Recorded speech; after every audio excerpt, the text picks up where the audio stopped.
Hello everyone, very warm welcome to my channel which is simple living with Shikha. आशा करती हूँ आप सभी लोग बहुत बहुत अच्छे होंगे और अपने अपने घरों में एकदम स्वस्थ होंगे, सुरक्षित होंगे। तो आप सभी का स्वागत है मेरे आज के व्लॉग में। तो अभी शाम के जो टाइम हो रहा है वो मैं देख के बताती हूँ आपको। जी, अभी 5:34 हो रहे हैं। मैं आपको दिखा देती हूँ, ये देखिए। और लेकिन जो गर्मी है उसका प्रकोप इतना ज़्यादा है कि मैं आपको बता नहीं सकती। आज है डेट 6 जून और शाम के 5:30 हो रहे हैं। और आपको दिखाऊं कि इस टाइम मेरे घर में इतनी धूप आई हुई है कि लग ही नहीं रहा कि शाम हो रही है। आपको दिखाती हूँ, ये देखिए, ये देखिए।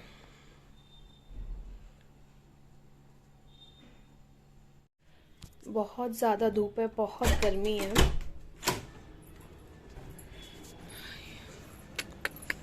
उफ, बालकनी में तो खड़े ही नहीं हो सकते,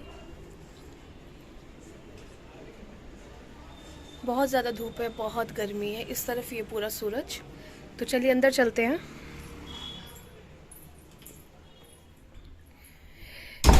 इस गर्मी में मतलब बहुत बुरा हाल है। मैं तो इस टाइम जो मेरा घर है, मेरा फ्लैट है, क्योंकि शाम के टाइम की जो जितनी भी धूप होती है ना, पूरी तरह से इस तरफ आ जाती है और ये घर बहुत ज़्यादा गर्म हो जाता है। बिना एसी के गुजारा मुश्किल ही है यहाँ पे। तो शाम हो गई है तो शाम के कार्यक्रम शुरू हो जाने चाहिए, लेकिन जिस हिसाब से माहौल बना हुआ है, धूप है, इस माहौल में कुछ भी करने का मन नहीं करता। किचन में तो बिल्कुल भी जाने का मन नहीं करता, क्योंकि किचन में सबसे ज़्यादा धूप है अभी इस टाइम, बहुत ज़्यादा धूप है। लेकिन मैं सोच रही हूँ कि आज थोड़ा अपोजिट चलते हैं और एक कप चाय बनाते हैं और चाय पीते हैं।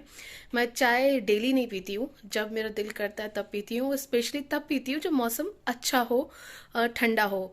और सर्दियों में तो मैं डेली पीती हूँ, 2 टाइम ज़रूर पीती हूँ, लेकिन अभी गर्मियों में नहीं पीती थी।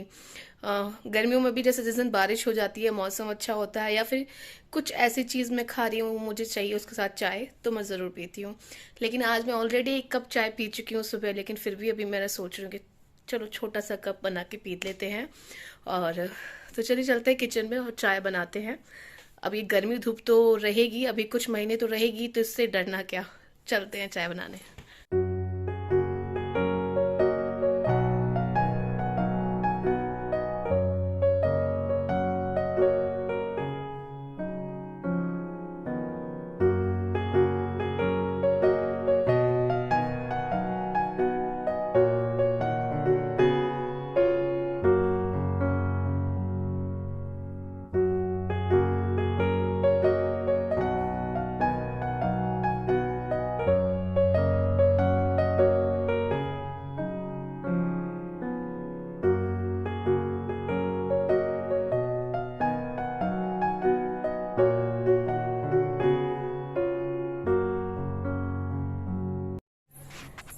हमारी चाय बनकर के तैयार है।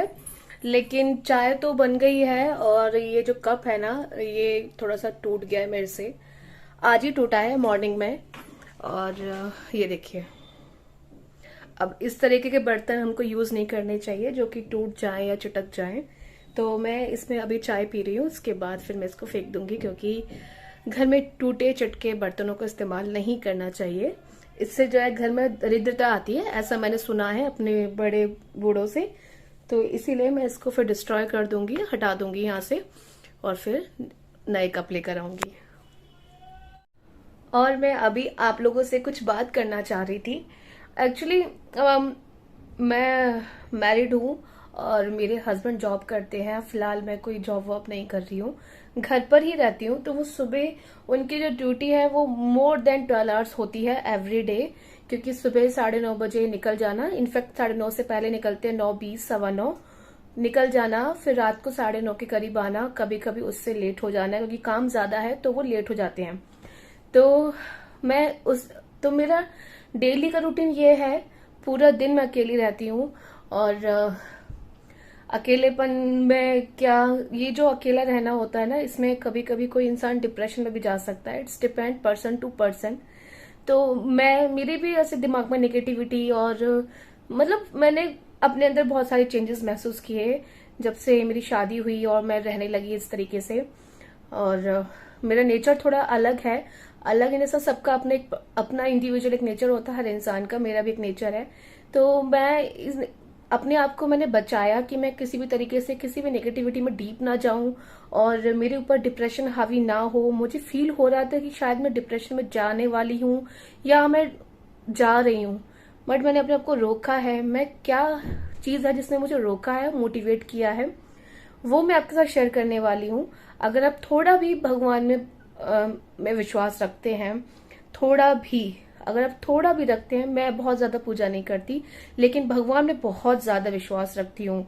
मतलब मैं मेरी हर काम में, हर चीज में माता रानी का नाम होता है। उनके व्रत किए हैं मैंने और उनमें बड़ी श्रद्धा है और भगवान को मैं बहुत मानती हूँ बचपन से ही, क्योंकि हमारे घरों में संध्या आरती, सुबह की पूजा, राम कथा, रामायण, ये सब चीजें हम लोगों ने बचपन से ही की हैं, बचपन से ही देखी हैं। लेकिन जब हम बड़े हो जाते हैं, जैसे हमने कॉलेज में आते हैं, तो हम लोग इन सब चीजों से बहुत दूर हो जाते हैं। और ये कोई बड़ी बात नहीं है, ये बहुत कॉमन बात हो गई है आज की डेट में। जब हम नई चीजों से, नई उनसे हम यंग होते हैं ना, तो हमारे अंदर बहुत नई नई चीजें आती हैं, तो हम इनसे थोड़ा सा हट जाते हैं, थोड़ा सा मन हट जाता है और ध्यान हट जाता है। मन नहीं हटता, ध्यान हट जाता है। मन इसलिए नहीं हटा है क्योंकि हमारे घर में ये सब होता आया है और हमारे बड़े, हमारे माता पिता ये सब करते रहे, पूजा पाठ करते हैं, तो उनकी कृपा से हमारा मन तो कभी नहीं हटा, लेकिन हाँ ध्यान जरूर हट जाता है। तो अभी मैं जिस स्टेज पे मैं जिस स्टेज पर चल रही हूँ, मैं प्रेमानंद जी महाराज हैं जो कि वृंदावन में हैं। पता नहीं आप लोग उनके बारे में जानते हैं या नहीं जानते हैं। अगर नहीं भी जानते तो आप यूट्यूब पे उनको सर्च कर सकते हैं। उनके श्लोक, उनके जो प्रवचन है, मैं उनको सुनती हूँ, उनकी बातें सुनती हूँ। वो कोई ऐसी हवाई बातें नहीं बोलते हैं, उनकी बातें सुनती हूँ। जो उनके सेशंस होते हैं, वहां पे कुछ लोग आते हैं, अपने प्रश्न करते हैं उनसे और उनसे उत्तर पाते हैं। तो उनके क्वेश्चन में ही मेरा क्वेश्चन, मतलब वो लोग क्वेश्चन करते हैं, आंसर देते हैं गुरुजी उनको, और वही क्वेश्चन आंसर जो है वो यूट्यूब पर डालते हैं उनके जो शिष्य लोग हैं वो लोग। तो मैं उनकी बातें सुनती हूँ और उनकी बातें सुनकर मुझे इतना पॉजिटिव फील होता है और ऐसा लगता है कि शायद मेरे सवालों का जवाब वो दे रहे हैं। मतलब मेरे अंदर कुछ उलझन होती है ना, तो मुझे ऑटोमेटिकली उस उलझन का सॉल्यूशन मिल जाता है जब मैं उनको सुनती हूँ। तो बड़ा पॉजिटिव फील होता है और उनको सुनने के बाद बहुत एनर्जेटिक फील होता है। सेकंड और थर्ड चीज ये होती है कि जो माइंड में गलत चीजें आती है वो नहीं आती हैं। गलत चीजें 100 तरह की होती हैं, किसी भी तरीके से आपके दिमाग में कुछ भी गलत आ सकता है। किसी के प्रति आपके दिमाग में घृणा आ सकती है, नफरत आ सकती है, कुछ भी हो सकता है। किसी की बातें आपको बहुत ज्यादा चुभ सकती है, तो आप हो सकता है कि आप 24 घंटे उसी के बारे में सोचने लग जाओ, या कुछ भी आप जब आप अकेले रहते हो और आप घर से बाहर भी नहीं निकल रहे हो, घर के अंदर हो, तो आपके दिमाग में बहुत कुछ आ सकता है, बहुत नेगेटिविटी आ सकती है। और हम ह्यूमंस के अंदर ना एक होता है कि नेगेटिव चीजें ज्यादा हमारे ऊपर हावी होती हैं, ये बात फैक्ट है।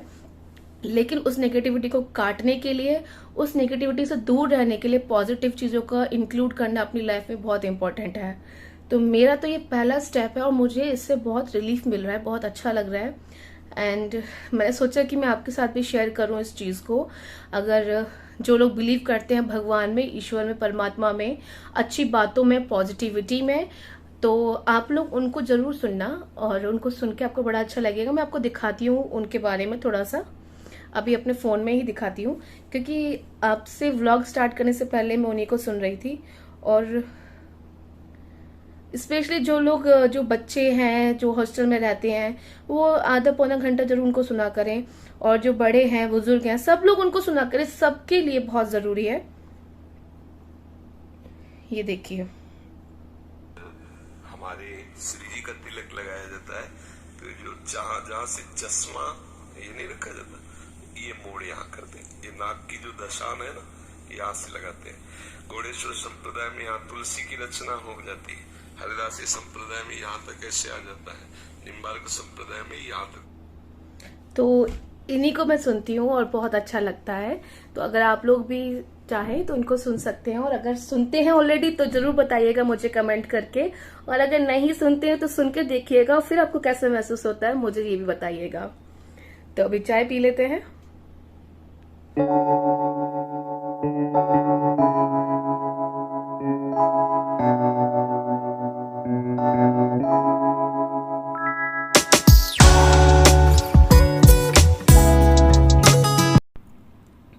यहाँ मेरी हो रही है संध्या आरती।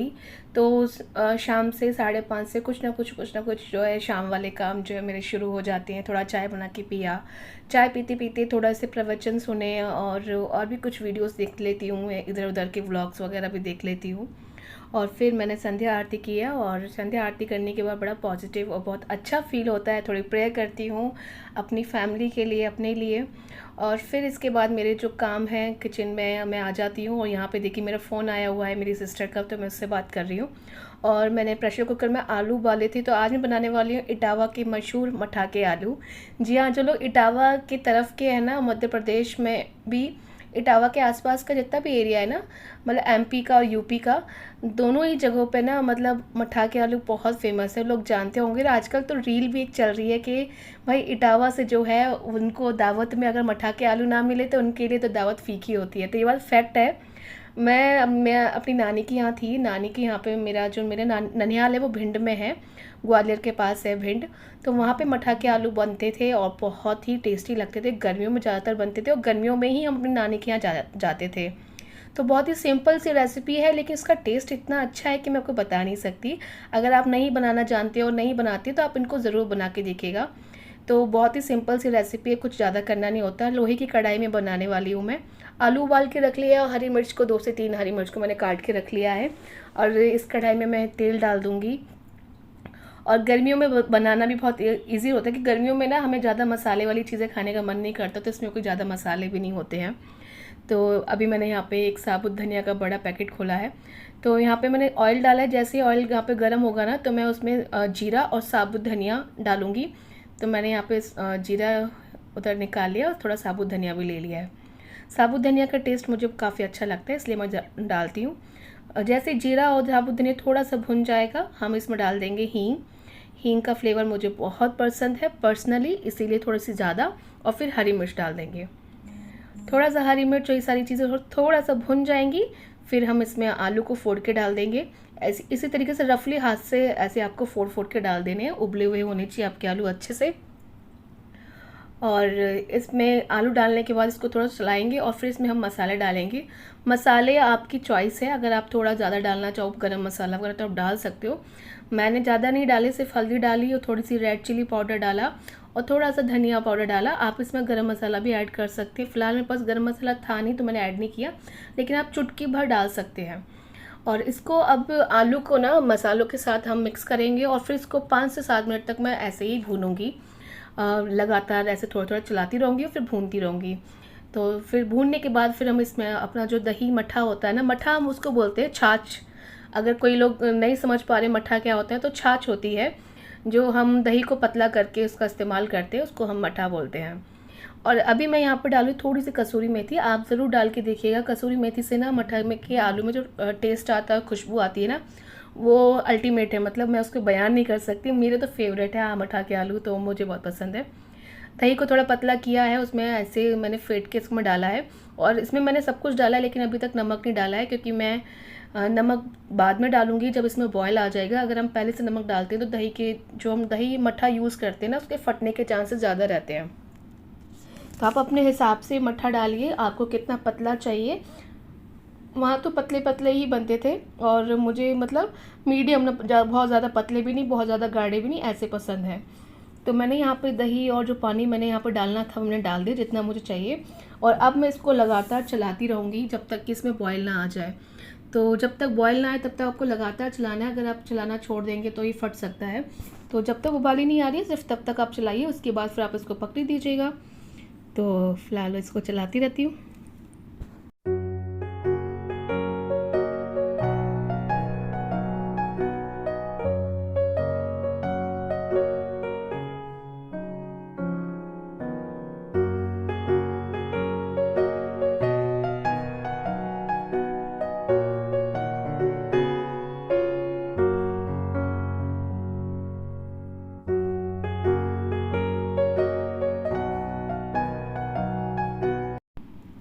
अभी आप देख सकते हैं इसमें बॉयल आना शुरू हो गया, कितने अच्छे से बॉयल आ रहा है। तो अब मैं इसमें स्वाद अनुसार नमक डाल दूँगी। नमक डालने के बाद फिर मैं इसको ढक के रख दूँगी और उसको उबलने दूँगी अच्छे से 5-7 मिनट तक। और इसी बीच आ गए थे मेरे हस्बैंड ऑफिस से, तो मैं उनको यहाँ पे ग्लूकोन डी बना के दे रही हूँ। ऐसा ही रूटीन है जब से गर्मियाँ शुरू हुई हैं कि जब वो आते हैं तो मैं उनको ग्लूकोज बना के दे देती हूँ, क्योंकि जब वो आते हैं तो बहुत एकदम लॉस्ट होते हैं, एनर्जी नहीं होती उनमें।